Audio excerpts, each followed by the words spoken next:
Today I'm going to summarize one of my favorite books called Secrets of the Millionaire Mind, written by Harv Eker. The most interesting part of the book for me was the part where the author talks about the 17 key differences between rich people and poor people. The first difference: rich people think big, poor people think small. Have you ever been grocery shopping and spent several hours in several stores so that you can find the cheapest groceries to save 50 or 60 cents? Or have you been waiting in line for an hour so that you can get a free hamburger? If you have done this, then you have a poor person mentality. I'm sorry to say that, but let me explain.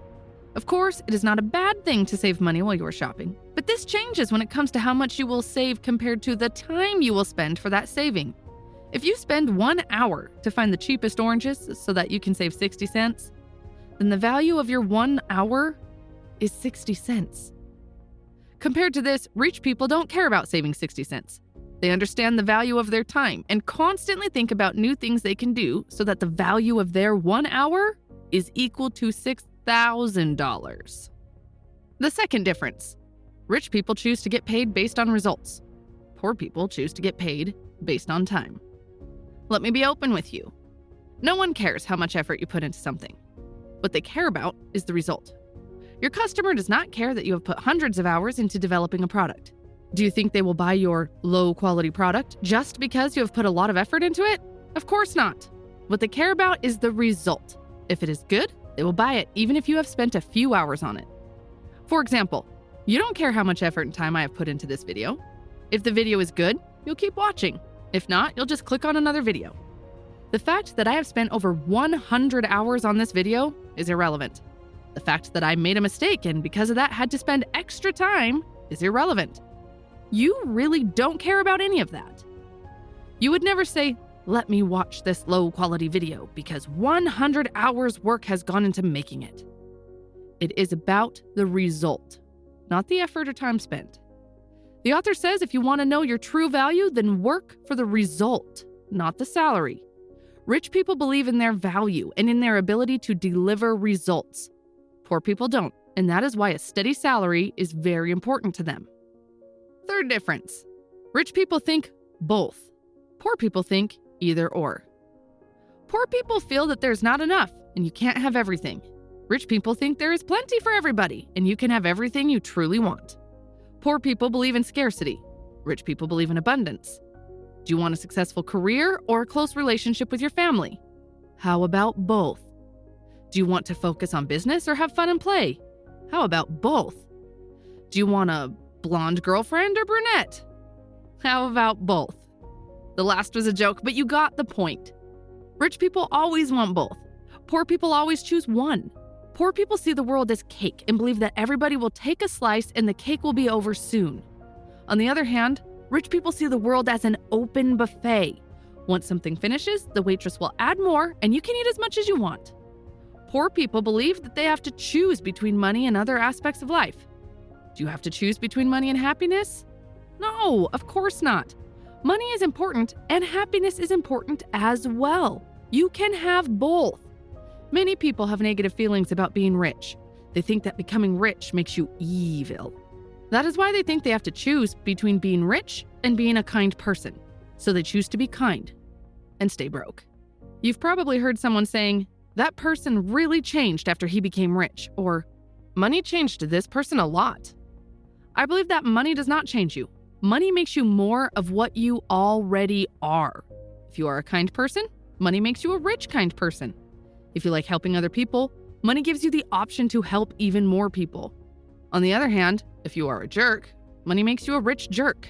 If you do evil things after you get rich, it means you are already evil. Having money just makes it obvious. Fourth difference: rich people focus on opportunities, poor people focus on obstacles. This is my favorite. Whenever I come up with some new idea, I share it with people to get some feedback. It's very rare to see someone who would acknowledge the problems regarding the idea, but at the same time focus on the opportunities it can bring. Almost all the time, I hear tons of people telling me how my idea will fail. And that is how poor people think. They constantly see obstacles, risks, and always focus on problems, while rich people focus on opportunities. Poor people make choices based on fear. Their minds are constantly scanning for what is wrong or what could go wrong in any situation. Their primary mindset is, what if it doesn't work? Or more often, it won't work. I'm not saying don't take care of problems. Of course, handle the problems as they arise, but don't let the fear and problems stop you. If you focus on the problems, you will get problems. If you focus on opportunities, you will get opportunities. It is a simple universal law. Fifth difference. Rich people associate with positive, successful people. Poor people associate with negative or unsuccessful people. Simply put, if you want to fly with the eagles, don't swim with the ducks. If your goal is to be rich, then study rich people. Hang out with rich and successful people and use them as a model. Do what they do, read what they read. There is a reason why they are rich. For example, if you want to create a successful YouTube channel, find the successful channels in your field and study what they do. Study what type of content they create, how long their videos are, what kind of style they use. If you take the exact same actions and have the exact same mindset, chances are you will get very similar results. When I give this advice, people get very angry and they say, so you want me to just copy other people? You want me to be unoriginal? You want me to just steal other people's work? No, I'm not saying any of that. For some reason these days, people want to be Mark Zuckerberg and invent the next Facebook. If you are an ordinary person like I am, then you have a better chance of succeeding by modeling successful people, and that does not mean you are unoriginal. For example, if you decide to create the summary of the exact same book I am summarizing now, use the exact same animation format that I am using now, use the exact same background music, your content will still be unique because you have a unique voice. You have a unique way of explaining things. Even if you do the same thing, your content will still be different than mine. By the way, you've probably noticed that there are already many channels that are doing the exact same thing that I'm doing. But despite that, this channel will be growing. Please don't get me wrong, I'm not trying to brag about myself or say, hey guys, look how great my channel is. The reason I am talking about myself is that you and I can relate to each other easily. If I give you an example from the founder of Amazon, Jeff Bezos, it will probably be hard for you to relate to his story, but you and I are two simple people who are trying to improve ourselves. Another complaint I hear a lot is that I don't have rich people around me. So how can I surround myself with rich and successful people? Look, you don't have to have them. You can simply find successful people and read their books or watch their videos. You can't ask Arnold Schwarzenegger to hang out with you so that you can study him and get in shape. But guess what? He has tons of videos and he's written a book. So why not read his book or watch his videos? I don't have any rich friends around me. Authors of these types of books are rich friends for me. I hang out with them by reading their books, watching their videos, and listening to their podcasts. Sixth difference. Rich people know what they want and they are committed to getting it. Poor people just want to be rich. Imagine you and your friend are hanging around in the city center and you want to eat a baguette. Your friend approaches the stand and says, "Hello, I want to buy a baguette. Please give me a baguette." The seller behind the stand will most likely be confused and ask what kind of baguette your friend wants, because there are many types of baguettes. This is exactly the same approach poor people use when it comes to becoming rich. They just want to be rich, but they don't know what a rich life looks like for them. If you don't know exactly what you want, then the girl who is selling the baguette will just give you any baguette she chooses and you will walk away. Now imagine you approach and say, "Hello, I want a tuna baguette with smoked cheese, but I don't want this type of bread. Give me that dark bread with sunflower seeds. Don't put onion, put some cucumber, tomato, and toast it." Guess what? The girl is going to give you exactly what you asked for. In the same way, rich people do not send out mixed messages. Only poor people do. The number one reason most people don't get what they want is that they don't know what they want. You must know what that rich life looks like for you and must have a plan to get there. For example, for me, rich life means having the freedom to work when I want, where I want. I want to be able to take a taxi whenever I want. I don't like taking public transport and feeling sweaty, especially if I'm going to some important meeting. When I go to a restaurant, I want to be able to open the menu and choose anything I want without looking at the price column first. I want to be able to take my parents on a nice vacation twice a year. I want to be able to help people around me when they are having financial difficulties. I want to be able to wake up at 11 a.m. on Tuesday and go for a walk in the park. I want to be able to go to the gym in the middle of the day and come back whenever I feel like it. This is my rich life, and I have a plan on how to get there. Difference number 7. Rich people are willing to promote themselves and their values. Poor people think negatively about selling and promotion. Let me explain it this way. If you had a cure for some type of disease, would you hide it from a person that was suffering from it? I don't think so. In the same way, if you believe that what you have to offer can truly assist people, it is your duty to promote it. It is your obligation to promote it. By not promoting it, you're actually doing a disservice to people.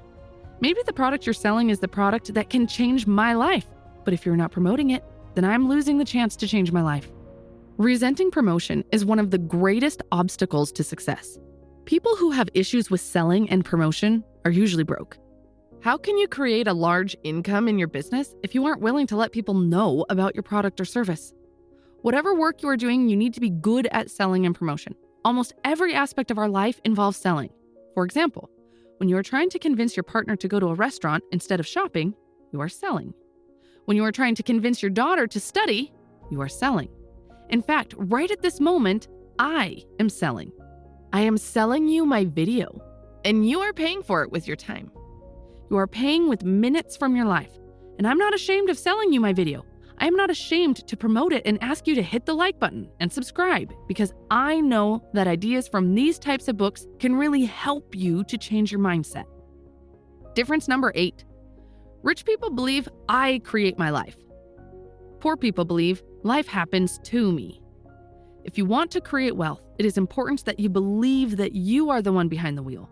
Poor people travel through life as a passenger. On the other hand, rich people always sit behind the wheel. Did you ever notice that it's usually the poor people who spend a lot of money playing the lottery? They actually have high hopes that someone will simply try picking their name out of a hat and provide them with money and eventually will cause them to become rich. Ecker says poor people also justify their situation. They say things like, money is not important, happiness and love are important. This kind of comparison is not correct. Let me ask you a question.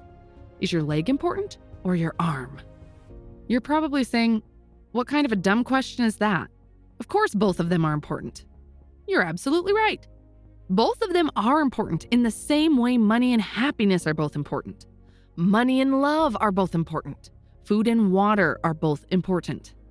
Poor people also blame others. It's never their fault. It's always the fault of others. They always act like victims. I have 2 cousins who grew up in the same village, went to the same school, had the same teachers, and both had poor parents.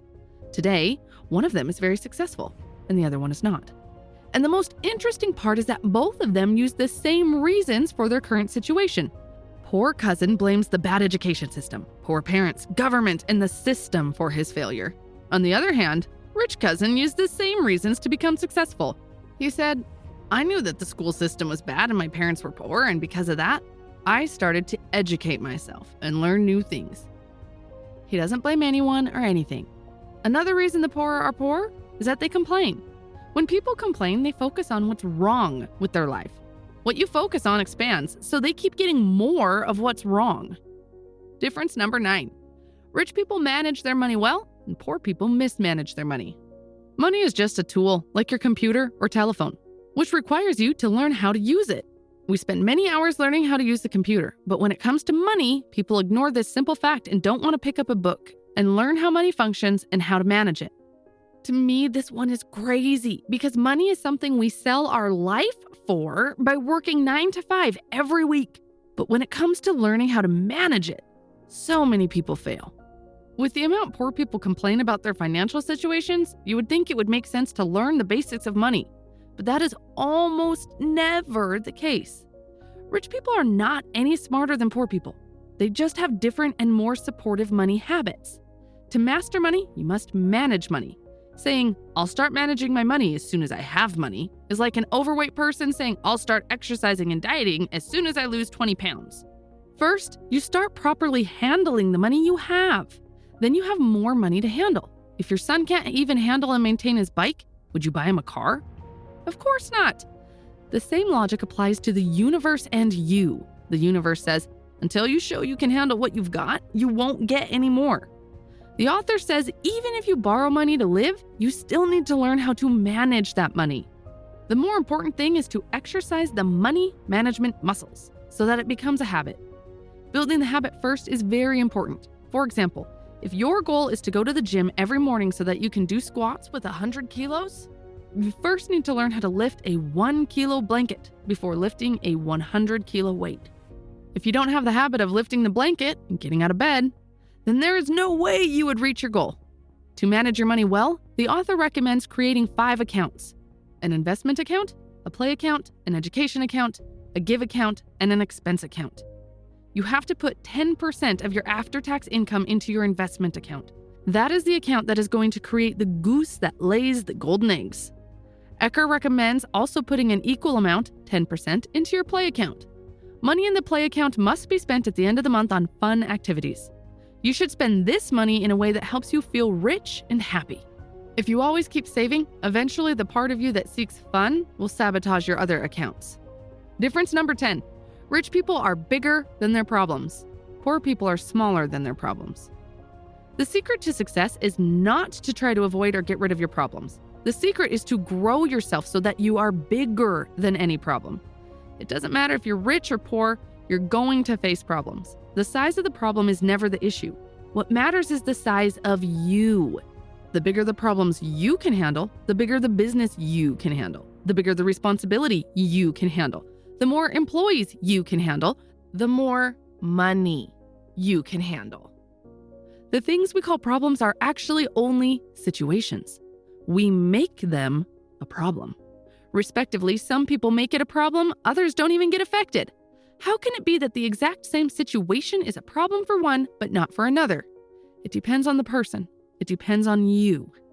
You might get fired and depressed all day and complain, or you can use your free time to create your own business. Difference number 11. Rich people are excellent receivers.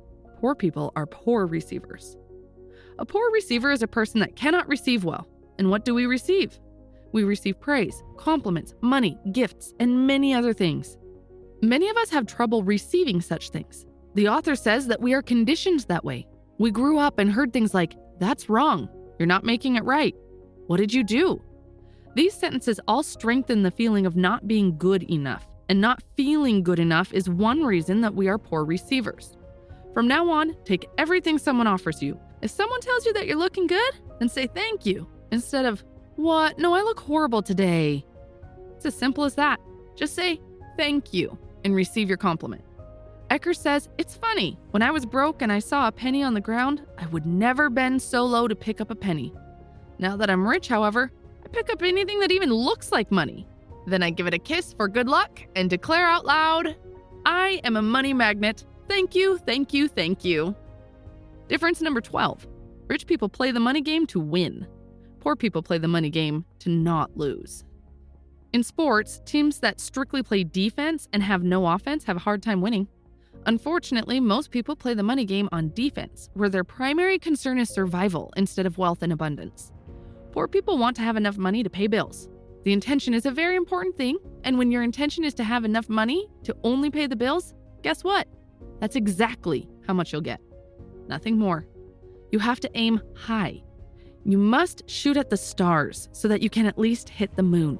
The author says if your goal is to be comfortable, chances are you'll never get rich. But if your goal is to be rich, you'll end up very comfortable.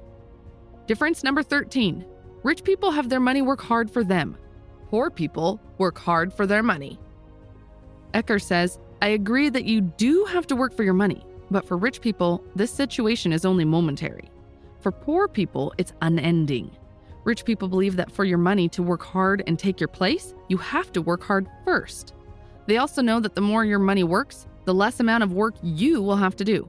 The first objective should be to become financially free as soon as possible." Ecker defines financial freedom in a simple way. Financial freedom is the ability to live the lifestyle you desire without having to work or rely on anyone else for money. And how is that possible? You need passive income. In short, you become financially free when your passive income exceeds your expenses. Many people can't differentiate between being rich and being financially free. They think that first, you need to be rich to be financially free, but that's not true.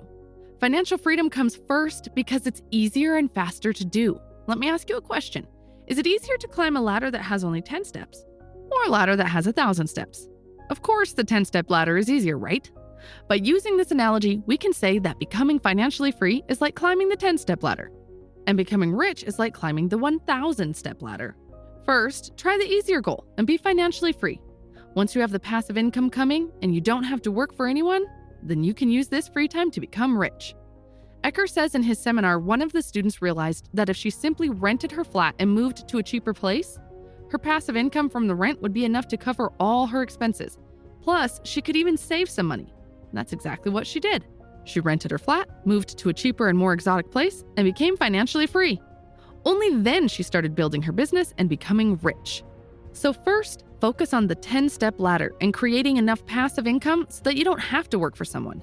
Once that's done, then you can think about the rest. There are two primary sources of passive income. The first is money working for you. This includes investment earnings from financial instruments such as stocks, bonds, or other assets that appreciate in value.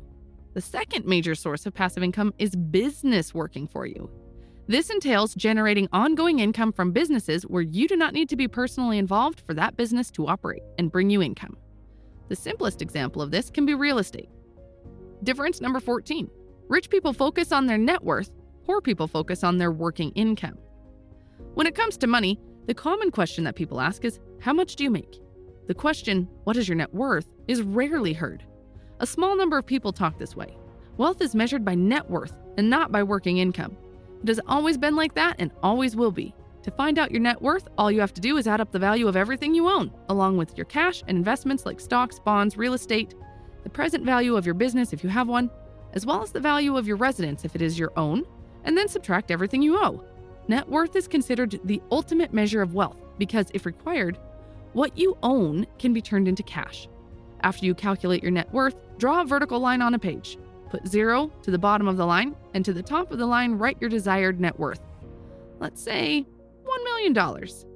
Once you have done it, put your current net worth on this line and see how far you are from your desired amount. From time to time, let's say every month or every quarter, check this line and update it accordingly. Even if right now you are at 0 or in the minus, I would still recommend doing this exercise because what gets tracked gets improved. Difference number 15. Rich people act despite fear. Poor people let fear stop them. In the book, Ecker talks about the manifestation formula. According to this formula, thoughts produce feelings, feelings then lead to actions, and actions lead to results. For example, you think about a donut, then it creates a feeling of craving for the donut, and then you stand up and go to the shop to buy a donut. If this process constantly repeats, you gain weight. Thoughts and feelings are part of your inner world. Becoming overweight is part of your outer world. Action is the bridge between the inner world and the outer world. If there is no action, then your thoughts and feelings about being rich are useless. Many people read these types of books to be rich, but most of them don't take action and apply what they learned. It's not about how many books you read. It's about how many books you apply in real life.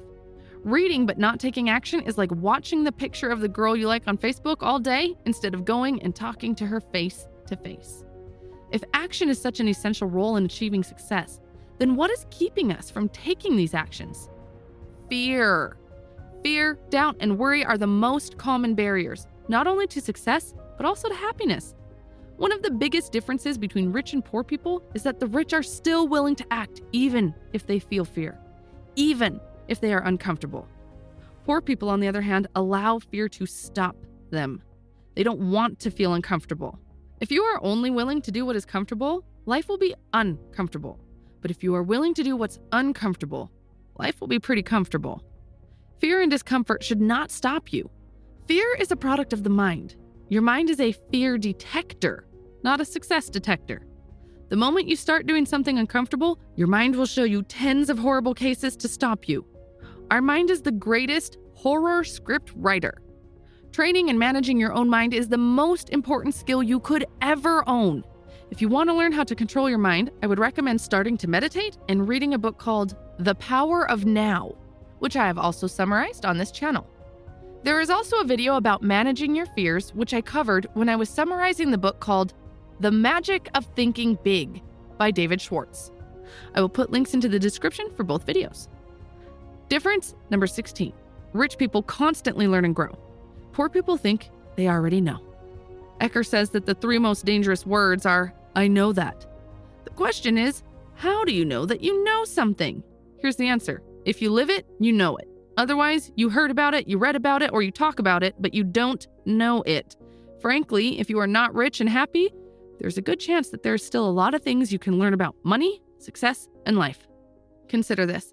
If you're not as successful as you'd like to be, there's something you don't know.